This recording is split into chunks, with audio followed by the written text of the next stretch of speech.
Hello friends, आइए सुनते हैं मनुष्य का अनुभव।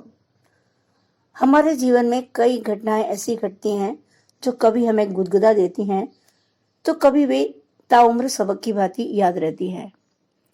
अपने बचपन की ऐसी ही एक घटना मुझे याद आती है। जब मैं 7वीं कक्षा में था, मैं पढ़ाई के साथ साथ खेल कूद में भी अव्वल था, इसलिए सभी अध्यापकों का चहेता भी। मुझे विद्यालय में पूरी स्वतंत्रता मिलती थी, जिसके कारण धीरे धीरे मैं थोड़ा लापरवाह और आलसी होने लगा।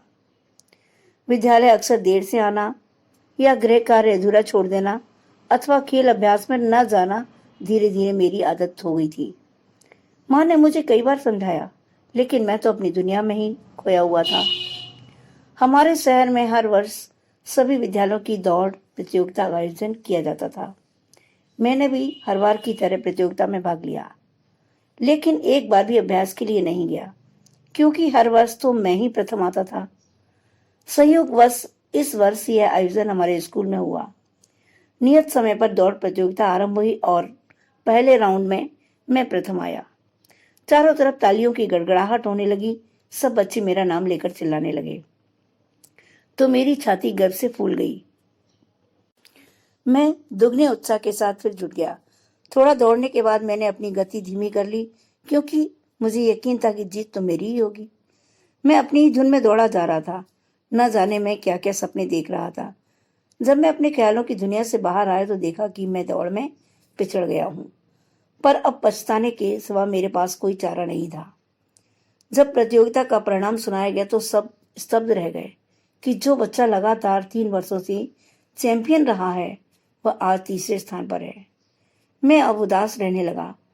मेरी उदासी को शायद मेरे खेल अध्यापक भाप गए थे, इसलिए वे मुझे हंसाने की कोशिश करते रहते। एक दिन मैं खेल के मैदान में एक जगह चुपचाप बैठा हुआ था। इतने में मेरे खेल अध्यापक मेरे पास आए। उन्होंने बड़े प्यार से मेरा हाथ पकड़ा और बोले, तुम हारे नहीं हो, बस थोड़ा पिछड़ गए हो। तुम्हारे कारण हमारे स्कूल को बहुत ख्याति मिली है, भले ही वह खेल कूद में हो अथवा पढ़ाई में, और मुझे पूर्ण विश्वास है कि आगे भी ऐसा ही होगा। बस तुम्हें अपना आलस छोड़ना होगा। मैं हमेशा की तरह तुम्हारे साथ हूँ। उनकी बातें सुनकर मुझे अपनी गलतियों का एहसास होने लगा। मैंने कहा, सर, मैं खूब मेहनत करूंगा और अगले वर्ष आप देखना, मैं ही प्रथम आऊंगा। उसके बाद मैंने जी तोड़ मेहनत करना आरंभ कर दिया। मैं सुबह 6 बजे स्कूल आ जाता और 8 बजे तक अभ्यास करता। धीरे धीरे मेरी आलसी प्रवृत्ति दूर हो गई। अगले वर्ष में दौड़ प्रतियोगिता में प्रथम आया।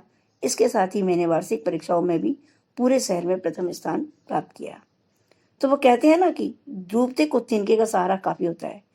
मेरे अध्यापक ने मेरे जीवन में उसी तिनके की भूमिका निभाई।